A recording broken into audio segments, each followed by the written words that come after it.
And నేను మీరు ఉచిత మన ఛానల్ వచ్చేసి బేబీ వ్లాగ్స్ అని. ఈరోజు చేయబోయే రెసిపీ వచ్చేసి ఇన్స్టెంట్ దోశ. అప్పటిదప్పుడు చేసుకోవడం, నానబెట్టేది ఏమి ఉండదు అండి.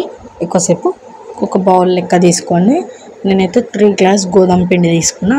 అంటే 3 కప్పుతోని ఒక 2 కప్స్ అనుకోండి, పెద్దగా ఉంటుంది కాబట్టి నేను గ్లాస్తోనైతే 3 తీసుకున్నా. నా క్వాంటిటీ తీసుకుంటే పర్ఫెక్ట్ వస్తుంది. గ్లాస్తోనైనా సరే చిన్న గ్లాస్తో తీసుకోండి. 3 తీసుకున్నాను నేను. 3 కప్పు గోధుమ పిండి అయిపోయాక బియ్యం పిండి నెక్స్ట్.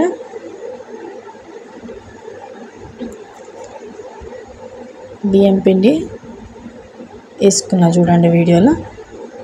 సేమ్ క్వాంటిటీ 3 కప్స్ వేసుకున్నా. గోధుమ పిండి 3, బియ్యం పిండి 3. నెక్స్ట్ వచ్చేసి రవ్వ అండి. బియ్యం పిండి 3 వేసుకున్నా. కొంచెం మిక్స్ చేసుకున్న తర్వాత రవ్వ వేసుకోండి. ఏంటంటే ఇది ఇట్లా ఇన్స్టెంట్గా అప్పటిదప్పుడు కొంచెం వెరైటీగా చేయాలని చేసిన అంతే. రవ్వ వేసుకున్న 1. కొంచెం 1 వేసినాక కొంచెం కలపండి ఒకసారి. నెక్స్ట్ అటుకులు కూడా అంతే అండి. నా అటుకులు అయితే 1 కప్పు తీసుకున్నా. మంచిగా చించేయండి. అటుకులు వేస్తే క్రిస్పీగా తింటుంటే నములుతుంటే ఇట్లా కరకర వస్తుంది. ఓకేనా.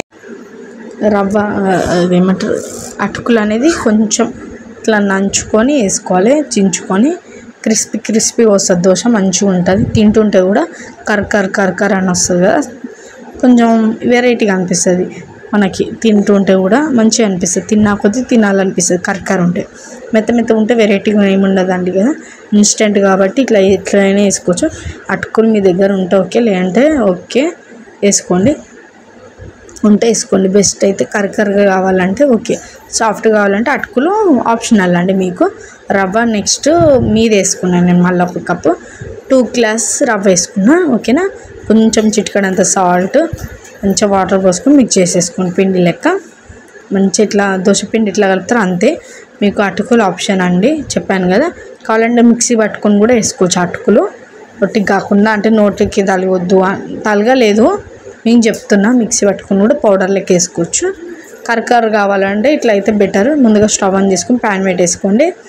ప్యాన్ పెట్టుకొని కొంచెం ఆయిల్ ఎక్కువ వేయాలండి. ఆయిల్ ఎక్కువ వేస్తే దోశ అనేది పర్ఫెక్ట్ వస్తుంది. ఆయిల్ వేసేసి మొత్తము అక్కడిక్కడ ఆయిల్ ఆనియన్తో రబ్ చేసినా సరే, లేదంటే ఆయిల్ వేసి మొత్తము పెంక మొత్తం తిప్పి ఎక్స్ట్రా ఆయిల్ తీసేసినా సరే మీకు ఎట్లా బెనిఫిట్ అయితే అట్లా వేసుకోండి. ఫస్ట్ దోశ మొత్తం పిండి 2 స్పూన్స్ వేసుకున్నాను నేను. వేసుకొని పెంక మొత్తం ఇట్లా తిప్పాలండి. తిప్పితే స్ప్రెడ్ అవుతుంది, మంచిగా సాఫ్ట్గా సన్నగా వస్తాయి దోశలు. చాలా టేస్ట్ ఉంది, చాలా బాగుంది. మీరు కూడా ట్రై చేయండి, నాకు కామెంట్ చేయండి ఎట్లుంది ఏందనేది. పర్ఫెక్ట్ వచ్చిందా లేదా అని కూడా చేయండి నాకు. ఓకేనా. దోశ అనేది అవుతుంది నాకు, పర్ఫెక్ట్ అయింది, నాకైతే నచ్చింది. నేను కూడా తిన్నా, నేను టేస్ట్ చేసిన కాబట్టి అట్లా మంచిగా కాలనివ్వండి. ఎందుకంటే పిండి కాబట్టి హెల్దీ, పిల్లలకి ఏం కాదు. అప్పటికప్పుడు పిల్లలకి స్కూల్ టైం కూడా అవుతుంటుంది, మనం నానబెట్టలేని పరిస్థితి ఉంటుంది. ఇట్లా వేసేసుకొని పిల్లలకు ఒక దోశ ఇచ్చినా మస్తు అండి. నేనైతే టేస్ట్ చేసి చూపిస్తున్నా చూడండి వీడియోలో. అట్లా టేస్ట్ చేసేసుకోండి. నేను పల్లీలు ఇంకా కొబ్బరి చట్నీ వేసుకున్నాను. టేస్ట్ అయితే సూపర్ ఉందండి. నేను కొబ్బరి చట్నీ పల్లీలు మిక్స్ చేసి చట్నీ వేసుకున్నా. చట్నీలు ఎవరికైనా కావాలంటే కామెంట్ చేయండి. సబ్స్క్రైబ్ చేసుకోండి ఫ్రెండ్స్. ఎండ్ వరకు చూసిన వాళ్ళు మొత్తం సబ్స్క్రైబ్ చేసుకోండి. బెల్ నొక్కి ఆల్ అనే బటన్ క్లిక్ చేసి నా వీడియోస్ ఎప్పటికప్పుడు అప్డేట్ అయిపోతాయి మీకు. ఇంకోటి నోటిఫికేషన్ మీకు మీద వచ్చేస్తుంది. లేదంటే యూట్యూబ్ ఓపెన్ చేస్తే సబ్స్క్రైబర్స్ అని ఉంటుంది, అందులో క్లిక్ చేస్తే అందులో కూడా నాది నోటిఫికేషన్ కనిపిస్తుంది మీకు. ఓకేనా. Thank you. Bye friends.